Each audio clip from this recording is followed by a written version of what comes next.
বিসমিল্লাহির রহমানির রহিম।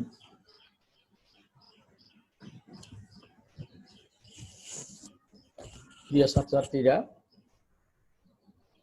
আজকের ক্লাস আমি এখন শুরু করতে যাচ্ছি। তোমাদের সবাইকে স্বাগতম।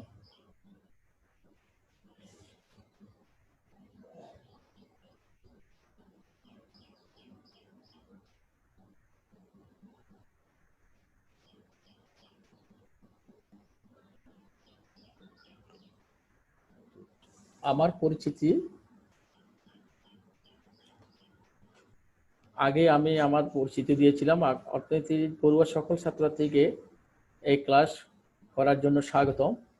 আমার পরিচিতি মোহাম্মদ ইদ্রিস খান, পদবী সিনিয়র প্রভাষক, অর্থনীতি, প্রতিষ্ঠান কর্নেল আবু ওলি আহমদ বীর বিক্রম বিশ্ববিদ্যালয় কলেজ, বাজারিয়া, সাতকানিয়া, চট্টগ্রাম। তোমাদের একটি বাড়ির কাজ ছিল কাল্পনিক চাহিদা সমীকরণ QD = 100 - 10P। উক্ত সমীকরণ থেকে চাহিদা সূচী তৈরি করো এবং তার ভিত্তিতে চাহিদা রেখা অঙ্কন করো।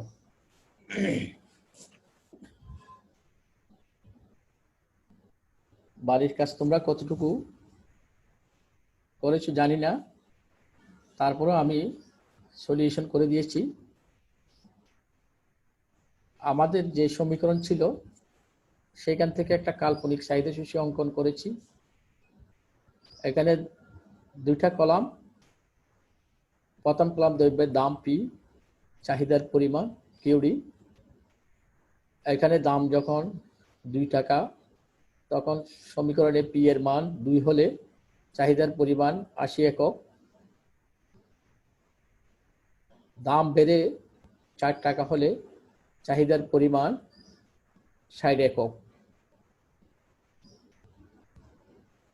দাম আরো বেড়ে 6 টাকা হলে চাহিদার পরিমাণ 40 একক। দামের পরিমাণ 8 একক হলে চাহিদার পরিমাণ কমে 20 একক। তাহলে দাম ও চাহিদার পরিমাণের মধ্যে একটা বিপরীত সম্পর্ক। তাহলে চাহিদা বিধি অনুসারে দ্রব্যের দাম আর পরিমাণের মধ্যে বিপরীত সম্পর্ক, সেটি কাল্পনিক এই সূচি থেকে আমরা একটি চাহিদা রেখাও তোমাদের জন্য অঙ্কন করে দিয়েছি। কাল্পনিক চাহিদা রেখা অঙ্কন। এখানে ভূমি অক্ষে চাহিদার পরিমাণ, লম্ব অক্ষে দ্রব্যের দাম দেওয়া হয়েছে। দ্রব্যের দাম যখন 2 টাকা, তখন চাহিদার পরিমাণ 80 একক। দাম বেড়ে 4 টাকা হলে চাহিদার পরিমাণ কমে 60 একক। দাম আরো বেড়ে যথাক্রমে 6 ও 8 টাকা হলে চাহিদার পরিমাণ কমে যথাক্রমে 40 ও 20 একক। দাম আর চাহিদার পরিমাণের এই সম্পর্ককে আমরা বিভিন্ন সূচক বিন্দু A, B, C, D এগুলো যোগ করে আমরা DD চাহিদা রেখা অঙ্কন করেছি, যেটা ডাউনওয়ার্ড স্লোপিং অর্থাৎ ঋণাত্মক। আজকে তোমাদের ক্লাসে যেটা নিয়ে আমরা আলোচনা করব সেটা শিকনফল। শিকনফল হচ্ছে চাহিদার সংকোচন ও প্রসারণ ব্যাখ্যা করতে পারবে, চাহিদার হ্রাস বৃদ্ধি ব্যাখ্যা করতে পারবে, চাহিদার স্থিতিস্থাপকতা কি, আর চাহিদার স্থিতিস্থাপকতার ধারণাসমূহ ব্যাখ্যা করতে পারবে। স্থিতিস্থাপক ও স্থিতিস্থাপক চাহিদার মধ্যে পার্থক্য, আর চাহিদার স্থিতিস্থাপকতা যেসব বিষয়ের উপর নির্ভর করে, অর্থাৎ চাহিদার স্থিতিস্থাপকতার নির্ধারক সমূহ ব্যাখ্যা করতে পারবে। তাহলে আমরা প্রথম শিকনফল দিয়ে শুরু করি। চাহিদার সংকোচন প্রসারণ, অর্থাৎ চাহিদা একবার বাড়বে আর একবার কমবে। তাহলে চাহিদা রেখা বরাবর নড়াচড়া বা সঞ্চালন বা চাহিদার পরিবর্তন। শুরুতে আমরা সংজ্ঞা দিয়ে শুরু করেছি। এখানে বলা আছে কোন দ্রব্যের চাহিদা অপেক্ষকে যে সকল বিষয় বিবেচনা করা হয় তার মধ্যে অন্যান্য বিষয় অপরিবর্তিত অবস্থায় শুধুমাত্র আলোচ্য দ্রব্যের নিজ দামের পরিবর্তনের ফলে চাহিদার যে পরিবর্তন ঘটে তাকে চাহিদার সংকুচন ও প্রসারণ বলে। এখানে চাহিদা রেখা বরাবর উঠানামা স্পিরাল, একবার চাহিদার পরিমাণ বাড়বে আর একবার কমবে। আমরা বিষয়টি চিত্রের সাহায্যে ব্যাখ্যা করেছি। বিষয়টি এখানে চিত্রের বিশ্লেষণে তোমরা দেখো, একটা এখানে চাহিদার পরিমাণ কিউডি ভূমি অক্ষে চাহিদার পরিমাণ দেওয়া আছে, আর লম্ব অক্ষে দাম প্রাইস। এখানে দ্রব্যের পরিমাণ কে আমরা ভূমি অক্ষে দেখানো হয়েছে আর লম্ব অক্ষে দাম। দাম যখন OP1 তখন চাহিদার পরিমাণ OQ2 হয়। প্রাপ্ত বিন্দু, এখানে একটা বিন্দু পাওয়া গেছে, প্রাপ্ত বিন্দু বি। দাম কমে যখন OP2 হয়, চাহিদার পরিমাণ বৃদ্ধি পেয়ে OQ2 হয়। তাহলে প্রাপ্ত বিন্দু এক। তাহলে দাম আর পরিমাণের সম্পর্ক সূচক বিন্দু যোগ করে আমরা ডিডি চাহিদা রেখা পাই, যেটি ডান দিকে নিম্নগামী। অন্যভাবে বলা যায় চাহিদা রেখা বরাবর এ বিন্দু থেকে বি বিন্দুর স্থানান্তর, এ বিন্দু থেকে বি বিন্দুর স্থানান্তরিত হলে চাহিদার সম্প্রসারণ অর্থাৎ এক্সটেন্ড অফ ডিমান্ড, এবং বি বিন্দু থেকে এ বিন্দুর দিকে যখন যাওয়া হয় তখন চাহিদার সংকুচন কনস্ট্যান্ট অফ ডিমান্ড বলা হয়। এই জন্য চাহিদা রেখা বরাবর চাহিদার সংকুচন প্রসারণ হয়। তাহলে বিষয়টি চিত্রের সাহায্যে দেখানো হলো। আর পরবর্তী শিখন পর চাহিদার হ্রাস বৃদ্ধি, চাহিদা রেখার স্থানান্তর, অর্থাৎ চাহিদা হ্রাস পেলে চাহিদা রেখা ডান দিকে যাবে না বাম দিকে যাবে, বৃদ্ধি পেলে ডান দিকে যাবে না বাম দিকে যাবে, বিষয়টি আমরা এখানে চিত্রের মাধ্যমে উপস্থাপন করেছি। এখানে চাহিদা অপেক্ষকে বিবেচ্য বিভিন্ন বিষয়ের মধ্যে আলোচ্য দ্রব্যের দাম স্থির থেকে অন্য যে কোনো বিষয় বলতে ক্রেতার আয়, অভ্যাস, রুচি, সময়, এগুলো পরিবর্তনের ফলে চাহিদার যে পরিবর্তন হয় তাকে চাহিদার হ্রাস বৃদ্ধি বলে। চাহিদার হ্রাস বৃদ্ধি দ্বারা চাহিদা পরিমাণের পরিবর্তন বোঝানো হয়। দাম এখানে কনস্ট্যান্ট, অন্য যে কোনো বিষয়ের পরিবর্তনের ফলে, অন্য যে কোনো বিষয় বলতে আগে বলেছি ক্রেতার আয়ের পরিবর্তনের ফলে অথবা টেস্ট রুচির পরিবর্তনের ফলে এই অবস্থার সৃষ্টি হয়। একইভাবে বিষয়টি চিত্র উপস্থাপন করা হয়েছে। চিত্রে ভূমি অক্ষে চাহিদার পরিমাণ আর লম্ব অক্ষে দাম দেখানো হয়েছে। বিভিন্ন দামে প্রাথমিক চাহিদার পরিমাণ এখানে 2, 4, 6 হলে এই ক্ষেত্রে প্রাপ্ত বিন্দু এ বি সি, প্রাপ্ত বিন্দু এ বি সি সংযুক্ত করে আমরা D0 চাহিদা রেখা অঙ্কন করি। মনে করি পূর্বের দাম স্থির থেকে যে কোনো আয় বৃদ্ধি পেলে পূর্বের প্রতিটি স্তরে চাহিদা বৃদ্ধি পেয়ে যথাক্রমে 4, 6, 8 এই প্রাপ্ত বিন্দু A prime, B prime, C prime হয়।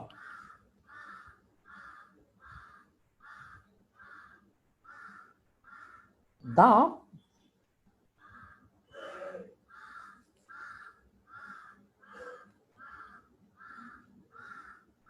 এখানে আবার D2 আরেকটা চাহিদা রেখা, এখানে প্রাপ্ত বিন্দু A double prime, B double prime, C double prime, অর্থাৎ মূল চাহিদা রেখা থেকে বামে শিফট করছে। তাহলে D double prime, D double prime আর একটি চাহিদা রেখা পাওয়া যায়। ক্ষেত্রটি দাম হ্রাসের ফলে প্রতিটি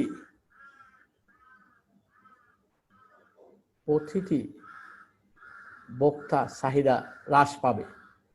হ্রাস পেয়ে A double prime, B double prime, C double prime বিন্দু, উক্ত বিন্দু সমূহ যথাক্রমে D2 অথবা D double prime, D double prime চাহিদা রেখা অঙ্কন করি। অর্থাৎ চাহিদা রেখা বামে স্থানান্তরিত হলে চাহিদা বৃদ্ধি পায় এবং চাহিদা রেখা ডান দিকে স্থানান্তরিত হলে চাহিদা হ্রাস পায়। এটি চাহিদা রেখার স্থানান্তর, অর্থাৎ এটা ভোক্তার আয়কে প্রভাবিত করে। আর একটি শিক্ষণফল আমাদের খুবই গুরুত্বপূর্ণ বিষয়, পদার্থবিদ্যায়ও এই বিষয়টি নিয়ে আলোচনা আছে। বিষয়টা হলো চাহিদার স্থিতিস্থাপকতা, ইলাস্টিসিটি। অনেক সময় আমরা দেখি একটা রাবার এটাকে টানলে লম্বা হয়, আবার এটা সংকুচিত হয়। তাহলে সাধারণ অর্থে স্থিতিস্থাপকতা, ইলাস্টিসিটি বলতে অপেক্ষকের স্বাধীন চলকের পরিবর্তন সাপেক্ষে অধীন চলকের সাড়া দেওয়া হারকে বোঝায়। গাণিতিক ভাষায় স্থিতিস্থাপকতা বলতে সাধারণত কোনো অপেক্ষকের অধীন চলক সমূহের মধ্যে অপরাপর চলক স্থির থেকে কোনো একটি স্বাধীন চলকের পরিমাণের ফলে অধীন চলকের যে পরিবর্তন ঘটে, এই পরিবর্তনের মাত্রাকে স্থিতিস্থাপকতা বলে। স্থিতিস্থাপকতা অর্থনীতির বিভিন্ন বিষয়ে হতে পারে, যেমন চাহিদার স্থিতিস্থাপকতা, যোগানের স্থিতিস্থাপকতা, আয় স্থিতিস্থাপকতা, ব্যয় স্থিতিস্থাপকতা, পরিবর্তক স্থিতিস্থাপকতা বা আর স্থিতিস্থাপকতা প্রভৃতি। চাহিদার স্থিতিস্থাপকতা চাহিদার স্থিতিস্থাপকতাকে অন্যভাবেও সংজ্ঞায়িত করা যায়। চাহিদার স্থিতিস্থাপকতা বলতে চাহিদা অপেক্ষকে বিবেচ্য স্বাধীন চলক সমূহের মধ্যে যে কোনো একটি স্বাধীন চলকের আপেক্ষিক বা শতাংশিক পরিবর্তনের ফলে চাহিদার যে আপেক্ষিক বা শতাংশিক পরিবর্তন ঘটে তার মাত্রাকে নির্দেশ করে। সূত্রের সাহায্যে চাহিদার স্থিতিস্থাপকতা: চাহিদার আপেক্ষিক পরিবর্তন ডিভাইডেড বাই চাহিদা অপেক্ষকের বিবেচ্য যে কোনো একটি স্বাধীন চলকের আপেক্ষিক পরিবর্তন। বিষয়টি গাণিতিক সূত্রের সাহায্যেও তোমাদের দেখানো হয়েছে। চাহিদার স্থিতিস্থাপকতা ইডি সংক্ষেপে একটা ফুল মিনিং হচ্ছে elasticity of demand equal to চাহিদার আপেক্ষিক পরিবর্তন ডিভাইডেড বাই দামের আপেক্ষিক পরিবর্তন ইকুয়াল টু চাহিদার পরিবর্তন। এই চাহিদার পরিবর্তনকে ডেল কিউ দ্বারা চিহ্নিত করা হয়েছে, আর প্রাথমিক বা মূল চাহিদা কিউ ডিভাইডেড বাই দামের পরিবর্তন ডেল পি। এই ত্রিভুজ দ্বারা পরিবর্তন দেখানো হয়েছে, অর্থাৎ পরিবর্তন বোঝানো হয়েছে।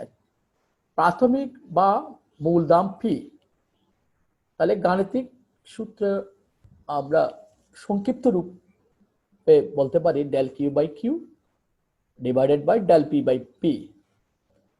ডেল কিউ বাই কিউ পরবর্তী জিনিসটা ওই সরলের বাংলা সরল অঙ্কের মতো উল্টে গেছে, P divided by del P. সুতরাং elasticity of demand equal to del q by del p into p by q।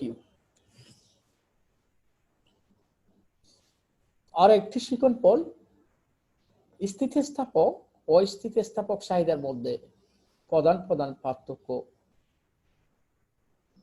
গুলো কি কি?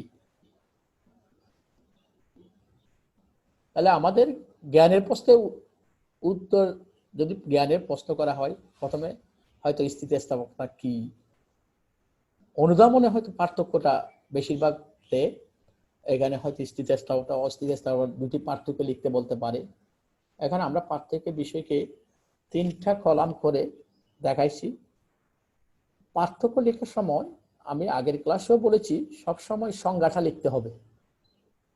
যেমন এখানে স্থিতিস্থাপক চাহিদা অস্থিতিস্থাপক চাহিদা 2টা কলাম, ঠিক আছে।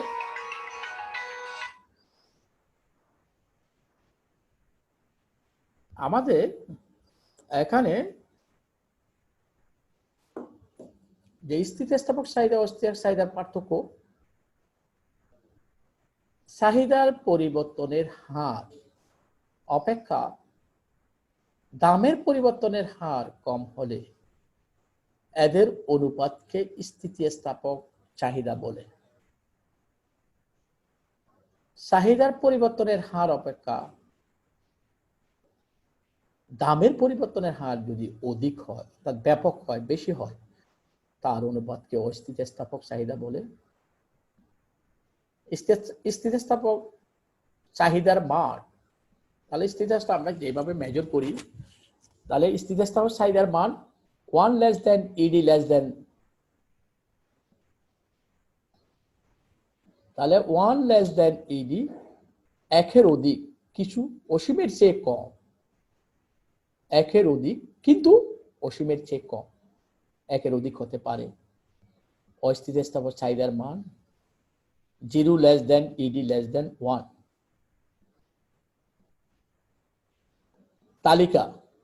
তালিকার সাহায্যে পার্থক্য নির্ণয় করা যায়। স্থিতিস্থাপক চাহিদার ক্ষেত্রে 2টা কলাম করা হয়েছে, একটা প্রাইস আর একটা চাহিদার পরিমাণ কিউ। একইভাবে অস্থিতিস্থাপক চাহিদার ক্ষেত্রেও দাম আর চাহিদার পরিমাণের কলাম করা হয়েছে।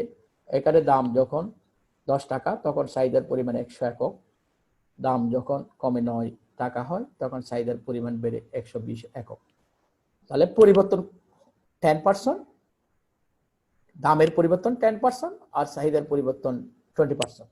একইভাবে অস্থিতিস্থাপক চাহিদার ক্ষেত্রেও দাম যখন 10 টাকা তখন চাহিদার পরিমাণ 100 একক, দাম কমে 9 টাকা হলে চাহিদার পরিমাণ 105 একক।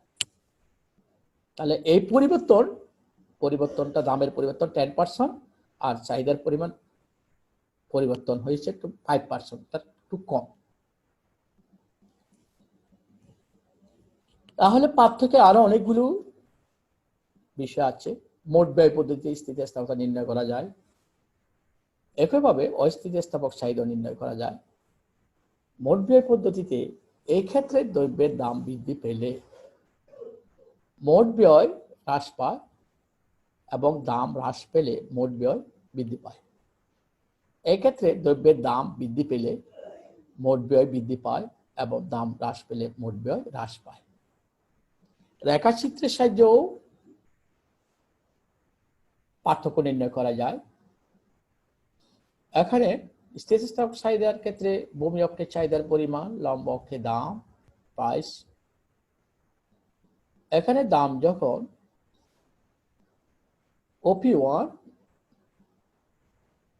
তখন চাহিদার পরিমাণ OQ1, দাম কমে OP2 হলে চাহিদার পরিমাণ বেড়ে OQ2 হয়। এক্ষেত্রে দামের পরিবর্তন অপেক্ষা চাহিদার পরিবর্তন কিউ অধিক। অস্থিতিস্থাপক চাহিদার ক্ষেত্রে একইভাবে চাহিদার পরিমাণ কিউ ভূমি অক্ষে দেখানো হয়েছে, লম্ব অক্ষে প্রাইস দাম।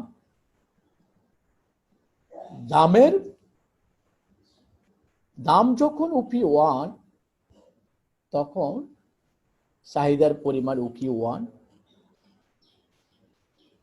দাম কমে OP2 হলে চাহিদার পরিমাণ বেড়ে OQ2 হয়। তাহলে দামের পরিবর্তন অপেক্ষা এখানে চাহিদার পরিবর্তনটা কম। তাহলে কোন কোন দ্রব্যের ক্ষেত্রে চাহিদা স্থিতিস্থাপক হয় আর কোন কোন দ্রব্যের ক্ষেত্রে অস্থিতিস্থাপক হয়? তাহলে দ্রব্যভেদেও স্থিতিস্থাপকতা নির্ণয় করা যায়। সাধারণত বিলাসজাত দ্রব্য, টিভি, এসি, বিসিডি, মোটর গাড়ি ইত্যাদি ক্ষেত্রে চাহিদা স্থিতিস্থাপক হয়। পক্ষান্তরে নিত্য প্রয়োজনীয় দ্রব্য যেমন চাল, ডাল, লবণ ইত্যাদির ক্ষেত্রে দ্রব্যের চাহিদা স্থিতিস্থাপক হয়। দাম প্রভাব, স্থিতিস্থাপক দ্রব্যের ক্ষেত্রে দাম প্রভাব অধিক হয়, অস্থিতিস্থাপক দ্রব্যের ক্ষেত্রে দাম প্রভাব কম হয়। যেমন মার্সিডিজ কার কিনতে যদি কোন এক ধনী লোক প্রতি বছর গাড়ি নতুন নতুন গাড়ি বাজারে আসলে তারা ওই নতুন নতুন গাড়িগুলো ক্রয় করে, তাদের ক্ষেত্রে দাম বাড়লেও তারা চাহিদার পরিবর্তন তেমন কমায় না। অন্যদিকে যারা গরিব লোক আছে সমাজে, তাদের যেমন যারা চাল, ডাল, লবণ নিত্য প্রয়োজনীয় দ্রব্য ক্রয় করে, তাদের ক্ষেত্রে চাহিদা অস্থিতিস্থাপক হয়, কারণ দাম বাড়লেও ওই পরিমাণ দ্রব্য তাদের ভোগ করে খেতে হয়। নিকট পরিবর্তক দ্রব্য, কোন দ্রব্যের নিকট পরিবর্তক দ্রব্য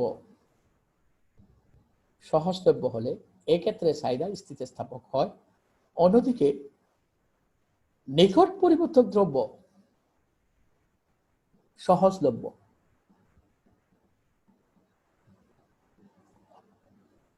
হলে চাহিদা অস্থিতিস্থাপক হয়।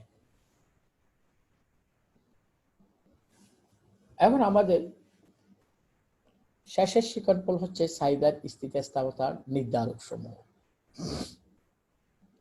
চাহিদার স্থিতিস্থাপকতা কি কি বিষয়ের উপর নির্ভর করে? অনেকগুলো বিষয়ের উপর চাহিদার স্থিতিস্থাপকতা নির্ভর করে। প্রথমটা হচ্ছে দ্রব্যের প্রকৃতি। সাধারণত অতি প্রয়োজনীয় ও নিত্য প্রয়োজনীয় দ্রব্যের চাহিদা অস্থিতিস্থাপক হয়, কারণ এইসব দ্রব্যের দামের পরিবর্তনে চাহিদার তেমন পরিবর্তন হয় না। আবার বিলাসজাত দ্রব্য, বিলাসজাত দ্রব্যের চাহিদা স্থিতিস্থাপক হয়। বিলাসজাত ও আরামপ্রদ দ্রব্যের দাম হ্রাস পেলে চাহিদা অধিক বৃদ্ধি পায়, যেমন লবণ ও ওষুধ অতি প্রয়োজনীয় দ্রব্য। এই সকল দ্রব্যের দামের পরিবর্তন চাহিদার তেমন কোনো পরিবর্তন হয় না, কিন্তু স্বর্ণ অলংকার, টেলিভিশন, গাড়ি, উন্নত মানের আসবাবপত্র, এসি, টিভি, ফ্রিজ এই সকল পণ্যের দামের ক্ষুদ্র পরিবর্তনেও চাহিদার ব্যাপক পরিবর্তন ঘটে। আরেকটা বিকল্প দ্রব্যের উপস্থিতি।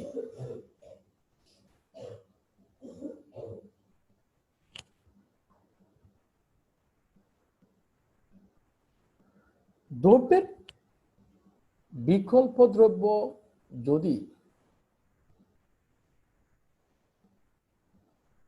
যে সকল দ্রব্যের যত বিকল্প দ্রব্য আছে তাদের চাহিদা বিকল্প দ্রব্য অতি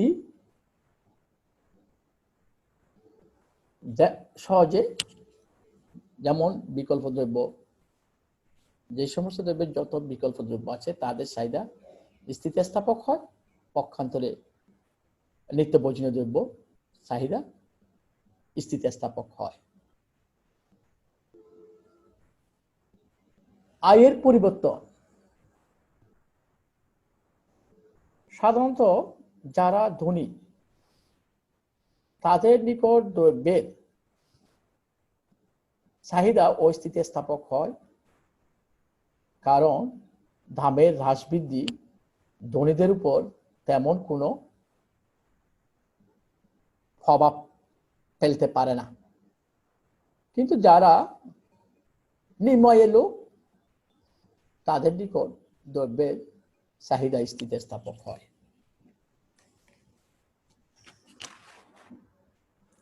ভোক্তার অভ্যাস।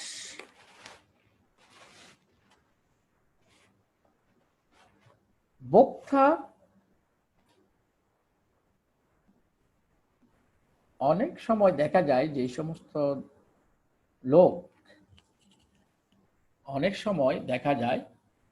সমস্ত লোক সিগারেট, পান এগুলো খায়, তাদের ক্ষেত্রে এগুলো দাম বাড়লেও চাহিদার তারা তেমন কোনো পরিবর্তন ঘটায় না, তারা এগুলো বুক করে।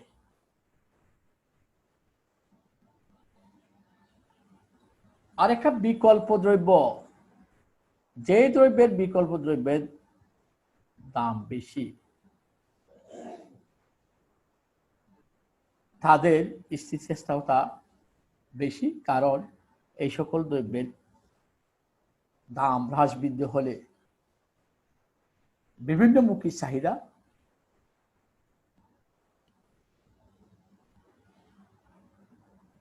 ও ব্যবহার বেড়ে যায়। পরিপূরক দ্রব্যের ক্ষেত্রে একটির চাহিদা বৃদ্ধি পেলে অপর দ্রব্যের চাহিদা বৃদ্ধি পায়। এই ধরনের দ্রব্যের চাহিদা স্থিতিস্থাপক হয়, যেমন পেট্রোল গাড়ি। স্থগিত ব্যবহার। যেসব দ্রব্যের ব্যবহার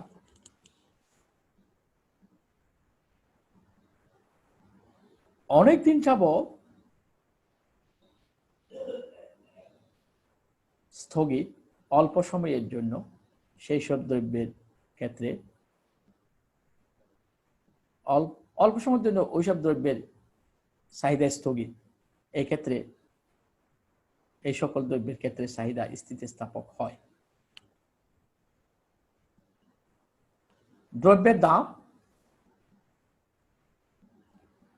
দ্রব্যের দাম খুব বেশি বা খুব কম হলে ওই সকল দ্রব্যের চাহিদা অস্থিতিস্থাপক হয়। যেমন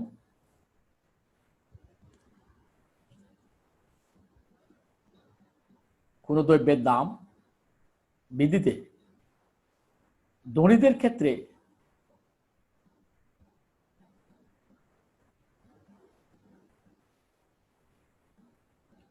পরিবর্তন ঘটে, যেমন দামি আসবাবপত্র।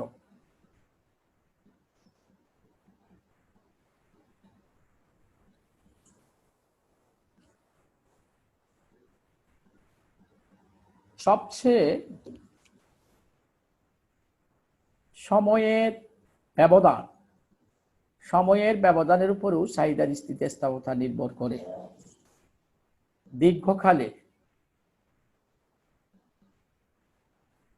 দীর্ঘকালে যেহেতু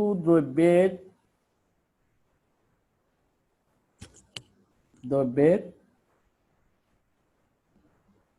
উৎপাদন, বিকল্প দ্রব্য উৎপাদন, স্বল্পকালে কোনো দ্রব্যের চাহিদা অস্থিতিস্থাপক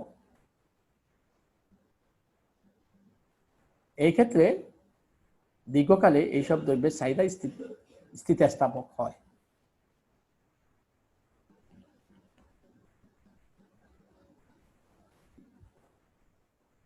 এখন আমরা স্থিতিস্থাপকতা যে সমস্ত বিষয়ের উপর নির্ভর করে সেগুলো আমরা সব আলোচনা করেছি।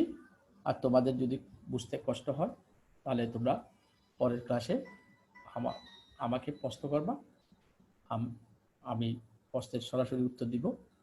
তোমাদের প্রশ্নগুলো আমি নিয়ে সবগুলো প্রশ্নমালা তৈরি করব।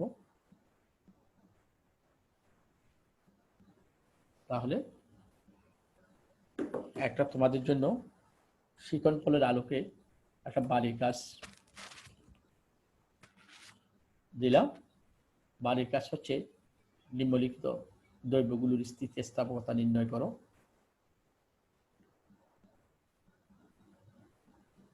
চাল,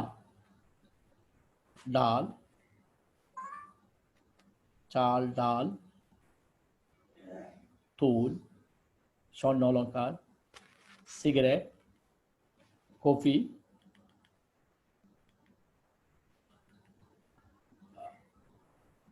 কয়লা, দুধ, মোটর গাড়ি, ঘড়ি, টেলিভিশন।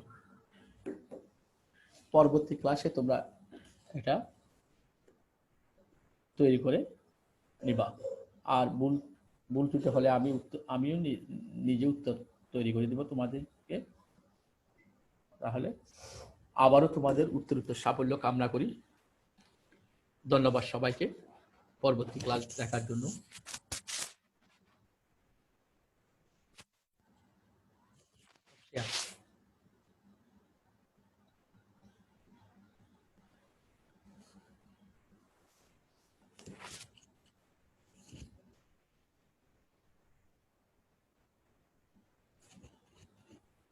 Click and